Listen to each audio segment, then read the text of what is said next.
Flores Miño, directora ejecutiva del Observatorio de Derechos y Justicia. Gracias, abogada, por estar con nosotros esta mañana. Muchísimas gracias por la invitación. Hay varios puntos que analizar dentro de este trágico, terrible caso. La desaparición, como decíamos, de 4 menores de edad del sur de Guayaquil, que así se ha reconocido por el mismo Ministerio de Defensa, fueron trasladados por militares hasta Taura y supuestamente dejados en libertad. Hasta ahí lo que se sabe. Desconocemos ya desde el 8 de diciembre hasta la fecha el paradero de los 4 menores, con lo que se ha ido diciendo durante este tiempo. ¿Esto se pudiera enmarcar dentro de una desaparición forzosa, cree usted? Sí, efectivamente, creo que lo primero es explicarles a quienes nos ven esta mañana qué es el delito de desaparición forzada. El delito de desaparición forzada es uno de los más graves delitos que puede cometer un funcionario público, porque es un delito que solo puede ser cometido por funcionarios públicos, pero además le genera responsabilidad internacional al Estado desde el ámbito de los derechos humanos. Entonces, cuando hay desaparición forzada, no solamente cuando una persona es ilegalmente detenida por un agente de fuerza pública, sino que para que esto exista tiene que haber una serie de actos posteriores y concatenados. No solamente es la privación arbitraria de la libertad, sino luego es el hecho de que no se conoce el paradero de la persona, pero que además esta situación de incertidumbre es de cierta manera tolerada, avalada por parte de otros agentes de la fuerza pública, hay una negación por parte de las autoridades del Estado, y todo esto configura el delito de desaparición forzada, que un poco si vemos lo que ha venido pasando desde el 8 de diciembre con estos 4 niños residentes del sector de las Malvinas de Guayaquil, parece encuadrar perfectamente. Los niños son detenidos de manera arbitraria porque, y lo dice el fiscal investiga el caso frente al proceso de habeas corpus, no hay evidencia alguna de que estaban delinquiendo, son privados de la libertad de esta manera arbitraria, son trasladados a un lugar distinto a un centro de detención ilegal, porque asumiendo la tesis de que hubieran estado robando, cometiendo alguna ilegalidad, hay un procedimiento y tenían que haber sido llevados frente a autoridades competentes, específicamente tomando en cuenta que habían niños ahí. No les llevan ni a la policía, no se los pone frente a un juez, pero los lleva a un cuartel militar, cosa rarísima. Y luego nadie da razón y al menos en las primeras declaraciones de las altas autoridades estatales, lo que hay es una negación absoluta y un descarte de entrada de que había un involucramiento en las Fuerzas Armadas. Entonces, todo esto evidentemente configura una situación de desaparición forzada que se seguirá manteniendo hasta que aparezcan los niños y se sepa la verdad de qué mismo fue lo que pasó ese 8 de diciembre.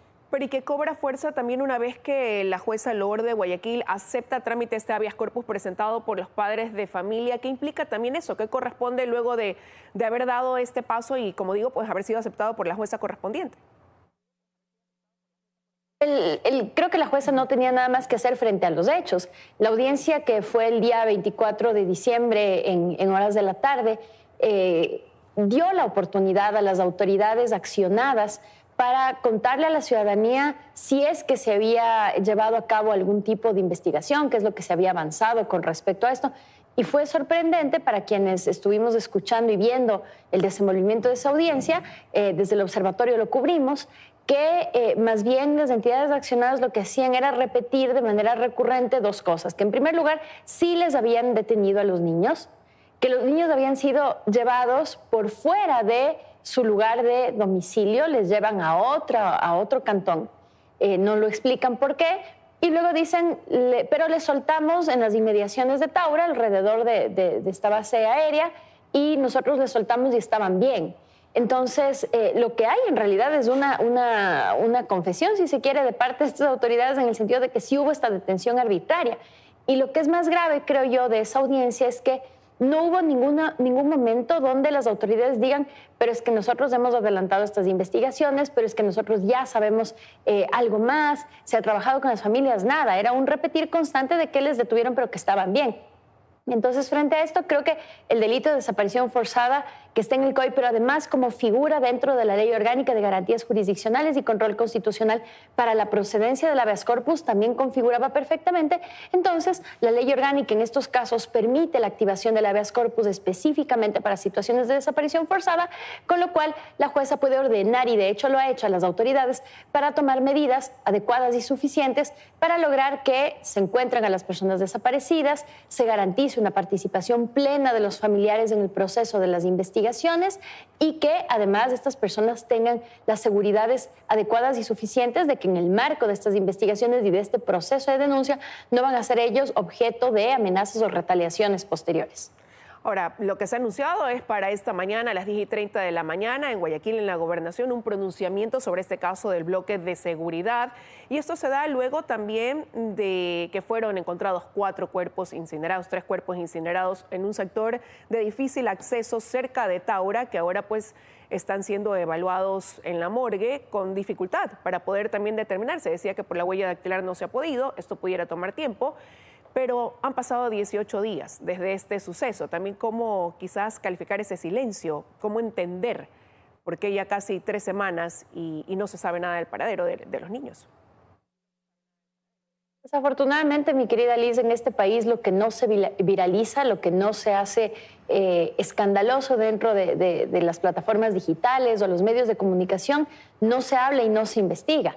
Si ha pasado todo este tiempo es porque no había una publicidad suficiente del caso y los padres que ya tienen suficiente en sus manos con el dolor de que no aparecen sus hijos, con los trámites que tienen que hacer, además tienen que recurrir a situaciones de denuncia en los medios de comunicación para que les hagan caso. Si es que este caso no salía a la luz de la forma que ha salido, probablemente no se hubiera adelantado ningún tipo de investigación porque, insisto, dentro de la audiencia del habeas corpus lo que queda claro es que del 8 de diciembre al 24 de diciembre no se había adelantado absolutamente ningún tipo de investigación, gestión o diligencia encaminada ni a decir cuál es el paradero de los muchachos, ni a encontrarlos, ni a investigar. Entonces, si es que no se hace público, mi querida Liz, desafortunadamente en este país no sucede nada. Y ahora lo que hemos visto con horror, porque creo que no hay otra palabra para describir lo que estamos presenciando en este momento, es que hay 4 cadáveres que parecería por la osamenta responder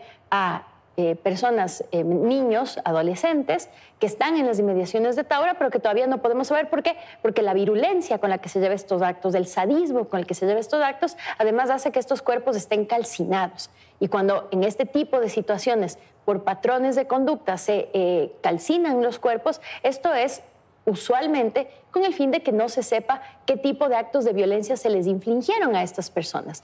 Ahora los padres están en esta situación horrorosa de tener que ir a medicina legal y a ver que se practiquen las pruebas adecuadas para determinar si se trata de sus hijos o no, pero por el estado de los cuerpos calcinados, esta operación se demora mucho más, se vuelve mucho más compleja, larga además. Pero efectivamente tenemos 2 escenarios que son igualmente de terror. Si es que efectivamente estos cuerpos corresponden a los niños, pues es horroroso que se haya infligido una violencia tan grave contra ellos, siendo menores de edad, que además se hayan calcinado sus cuerpos, y si no son, también es gravísimo porque entonces la pregunta es ¿a quién corresponden estos cuerpos? Que requerirá de una investigación adicional. No hay un escenario, desafortunadamente, mi querida Liz, feliz para todo lo que estamos viviendo y que nos ha tocado vivir como país estos días, porque esto yo lo veo como un luto para el país, como una vergüenza para el país. Y hay una investigación prolija, porque hay algunas preguntas sin respuesta. Los militares deciden liberarlos en Taura, muy lejos de donde fueron ellos detenidos, los 4 menores de edad, en la noche, siendo aún menores de edad. ¿Por qué dejarlos tan lejos? Por otro lado, se habla también, doctora, de una llamada de teléfono que recibió el padre donde les dicen que habían sido golpeados, que les habían quitado su ropa, pero no se sabe de dónde provino esa llamada, cómo obtuvieron el teléfono, quién se los dio, qué pasaba ahí, donde les habían dicho que los vayan a ver. Hay cabos que van quedando sueltos, preguntas que tienen que ser respondidas también dentro de este caso. Por supuesto, y quienes tienen que responder son las autoridades, y esto me parece, Liz, muy importante resaltar. Al padre de los niños no le corresponde decir cómo les llamaron, por qué les llamaron, quién les dio el teléfono. Aquí quienes tienen que responder son las autoridades que actuaron al margen de la ley. Y con esto quiero ser muy enfática, creo que es importante resaltar que al menos de quienes trabajamos en derechos humanos, de ninguna manera nos oponemos a que el Estado despliegue todo su aparataje para garantizar la seguridad nacional, que evidentemente está comprometida desde hace mucho tiempo. Esto lo tiene que hacer el Estado. Pero este ejercicio de controlar y guardar la seguridad ciudadana tiene que hacerse dentro de los contornos constitucionales y dentro del ámbito de la ley.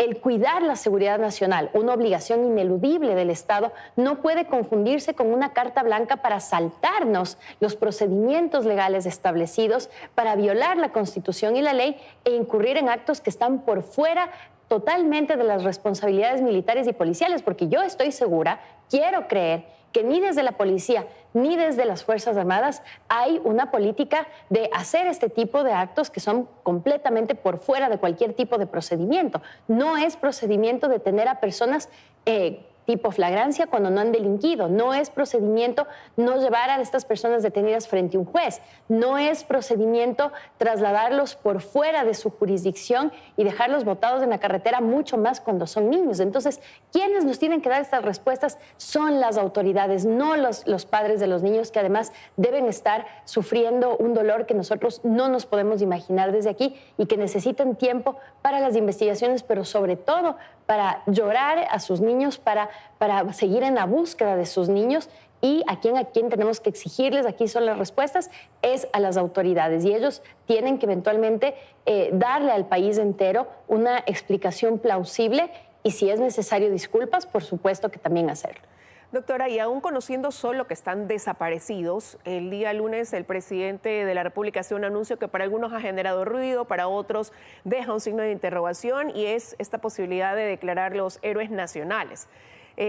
¿Se enmarca la situación dentro de realmente lo que se establece para la declaratoria de un héroe nacional? Es lo que muchos se preguntan. ¿Y por qué quizás este anuncio por parte también del primer mandatario?